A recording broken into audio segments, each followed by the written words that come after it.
अनंतनाग में बुधवार को आतंकवादियों के साथ मुठभेड़ में देश के 3 जांबाजों ने अपने प्राण न्यौछावर कर दिए। इनमें सेना के 2 अधिकारी शामिल हैं। राष्ट्रीय राइफल्स यूनिट के कमांडिंग कर्नल मनप्रीत सिंह और राष्ट्रीय राइफल्स यूनिट के मेजर आशीष दोनों सेना और पुलिस के उस साझा ऑपरेशन में शामिल थे जो अनंतनाग में आतंकियों की मौजूदगी की खुफिया जानकारी के बाद शुरू हुआ था।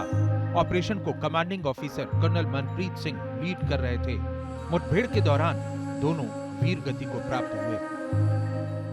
अनंतनाग के इलाके में कर्नल मनप्रीत सिंह, मेजर आशीष और डीएसपी हुमायूं भट्ट की जो शहादत हुई है, हमारे लिए बड़ा कष्ट का विषय है, दुख का विषय है।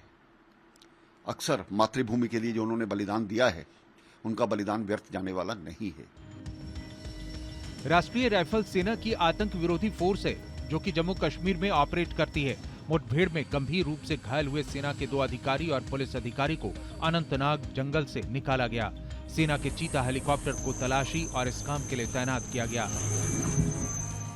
जम्मू कश्मीर में शहीद हुए कर्नल मनप्रीत सिंह पंचकुला के सेक्टर 26 के निवासी थे। पंचकुला स्थित उनके घर में उनकी धर्मपत्नी जगमीत ग्रेवाल, बहन और जीजा मौजूद हैं। बहुत ही अच्छे इंसान थे वो, बहुत ही मैं उनके पास जाता रहता था और पिछले साल उनको अपनी कार्यों की वजह से सेना मेडल भी मिला और उनको मेरी तरफ से सलाम। जम्मू कश्मीर में पिछले 24 घंटों में ये दूसरा एनकाउंटर है। इससे पहले जम्मू कश्मीर के राजौरी में आतंकियों के साथ सुरक्षा कर्मियों की मुठभेड़ हुई थी जिसमें 3 सुरक्षाकर्मी घायल हुए थे। अनंतनाग मुठभेड़ में शहीद हुए मेजर आशीष की पोस्टिंग जम्मू कश्मीर में 2 साल पहले हुई थी। मेजर आशीष मूल रूप से हरियाणा के पानीपत के बिंझौल गांव के रहने वाले थे। फिलहाल उनका परिवार पानीपत के सेक्टर 7 में किराए के मकान में रहता है। आशीष ध्यानक 3 बहनों में इकलौते भाई थे।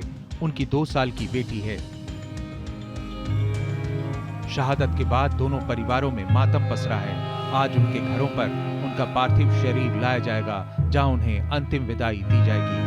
उधर अनंतनाग के कोकरनाग में मुठभेड़ जारी है ताकि सेना पर हमला करने वाले आतंकियों का समूल नाश किया जाए। Team news nation. विदाई देने के लिए, आखिरी विदाई देने के लिए भारी जनसैलाब उमड़ पड़ा। डीएसपी हुमायूं के पिता ने बेटे की अर्थी को कंधा दिया। पिता आईजी पद से रिटायर्ड हैं। एलजी मनोज सिन्हा ने भी डीएसपी हुमायूं को आखिरी विदाई दी और डीएसपी हुमायूं अपने पीछे अपनी 2 साल की बेटी और पत्नी को छोड़ गए हैं। पिता आईजी रह चुके हैं। परिवार वाले गमज़दा हैं।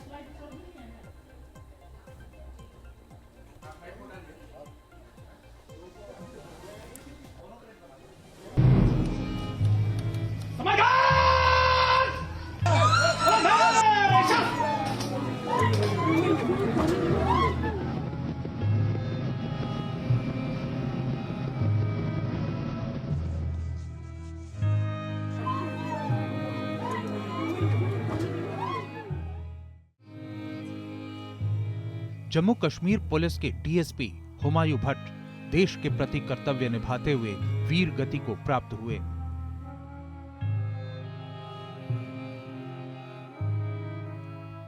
अनंतनाग में बुधवार को आतंकियों के साथ लोहा लेते हुए 3 जवानों ने देश के लिए अपने प्राण न्यौछावर कर दिए। शहीद होने वालों में 2 सेना के अधिकारी और 1 जम्मू कश्मीर पुलिस के अधिकारी हुमायूं भट्ट हैं। दरअसल अनंतनाग जिले के कोकरनाग में आतंकियों की सूचना मिलने पर सेना ने तलाशी अभियान छेड़ा था। वहां आतंकियों ने फायरिंग शुरू कर दी और मुठभेड़ के दौरान सेना के 2 अधिकारी और डीएसपी गंभीर रूप से घायल हो गए और इलाज के दौरान इन्हें बचाया नहीं जा सका। जम्मू कश्मीर के एलजी मनोज सिन्हा ने शहीद डीएसपी हुमायूं भट्ट को श्रद्धांजलि अर्पित की। बीजेपी प्रदेश अध्यक्ष ने कहा, ये कुर्बानी व्यर्थ नहीं जाएगी।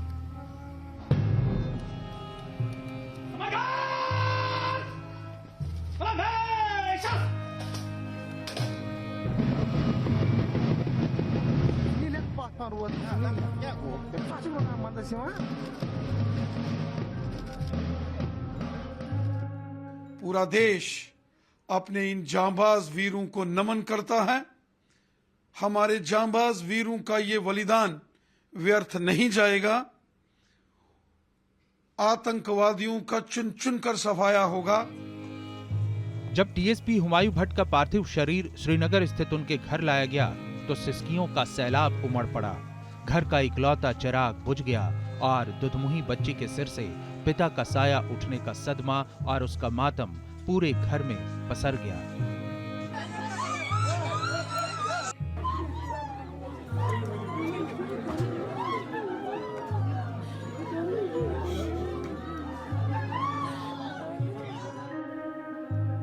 शहीद हुमायूं भट्ट जम्मू कश्मीर पुलिस में डीएसपी पद पर तैनात थे।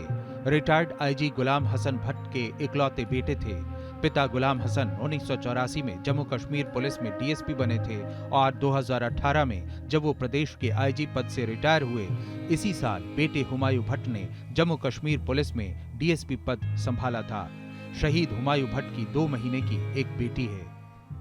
आज कुकड़नाग अनंतनाग में जो दर्दनाक हादसा हुआ जिसमें हमारे डिप्टी एसपी हुमायूं भट्ट शहादत को प्राप्त हुए, वो हमारे रिटायर्ड आईजी गुलाम हसन भट्ट उनके इकलौते बेटे थे और हमारे पूरी जम्मू कश्मीर परिवार की तरफ से उनको श्रद्धांजलि है।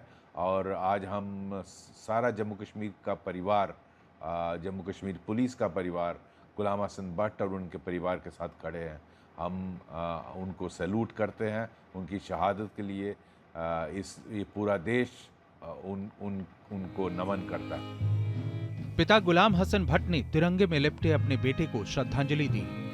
कहते हैं दुनिया का सबसे बड़ा बोझ होता है पिता के कंधे पर संतान की अर्थी। लेकिन एक मजबूत इरादों वाले पिता की तरह गुलाम हसन भट्ट देश पर मर मिटने वाले अपने बेटे की अंतिम विदाई में शामिल हुए। तिरंगे में लिपटे बेटे को कंधा दिया।